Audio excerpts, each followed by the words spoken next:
উপস্থিতি অনেক রাত্র হয়ে গেছে। আপনারা যে ধৈর্য সহকারে বসছেন, আমাদের প্রিয় ভাই মতিউর রহমান মির্জার অত্যন্ত গুরুত্বপূর্ণ বক্তব্য শুনছেন।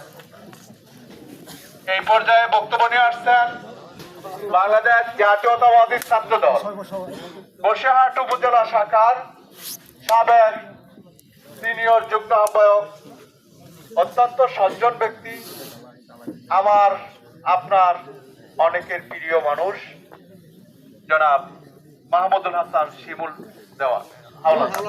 জনাব মাহমুদুল হাসান শিমুল হাওলাদার।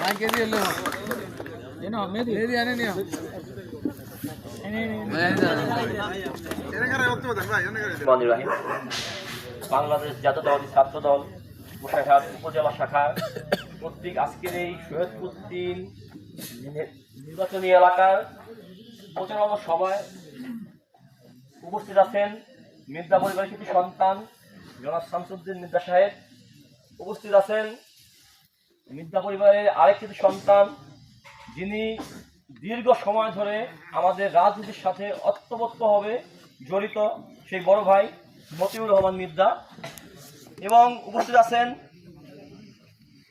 বন্ধুবর জেলা ছাত্র দলের যুগ্ম আহ্বায়ক সাইফুল আহমেদ, উপস্থিত আছেন স্নেহের ছোট ভাই সৈয়দপুর জেলা ছাত্র দলের যুগ্ম আহ্বায়ক জুনায়েদ ঢালি, উপস্থিত আছেন পৌরসভা ছাত্র দলের সদ্য সাবেক আহ্বায়ক আবু তাহের আলী, এবং উপস্থিত আছেন আমার হৃদয়ের স্পন্দন, আমার বসিরহাট উপজেলার প্রত্যেকটি ইউনিয়ন থেকে আসা ছাত্র দলের ভাইয়েরা, সবাইকে জানাই আমার সালাম, আসসালামু আলাইকুম, এবং সকলের প্রতি আমার আন্তরিক মোবারকবাদ জ্ঞাপন করছি। আগামী 12ই ফেব্রুয়ারি যে জাতীয় নির্বাচন, সেই নির্বাচন নিয়ে আমাদের কাজটা কি, যে আমাদের কাজটা আমরা কীভাবে করতে পারি, এই বিষয়ে আজকে যে আলোচনা হয়েছে, এখানে সবাই খুব সুন্দর সুন্দর কথা বলেছে, সুন্দর সুন্দর উপদেশ দিয়েছে। তো আমি তার চাইতে একটু ভিন্ন ধর্মী কথা বলবো। তো আমাদের কাজটা হচ্ছে কি, এটা আগে বুঝতে হবে, আমাদের কাজ ফাইন্ড আউট করতে হবে যে কীভাবে কাজ করলে আমরা সামনে ভালো রেজাল্ট করতে পারবো।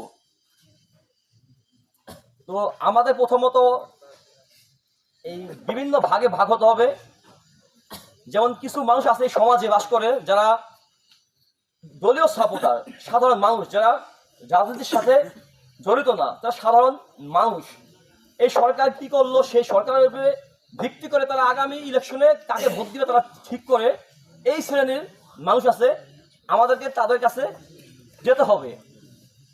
তারেক রহমান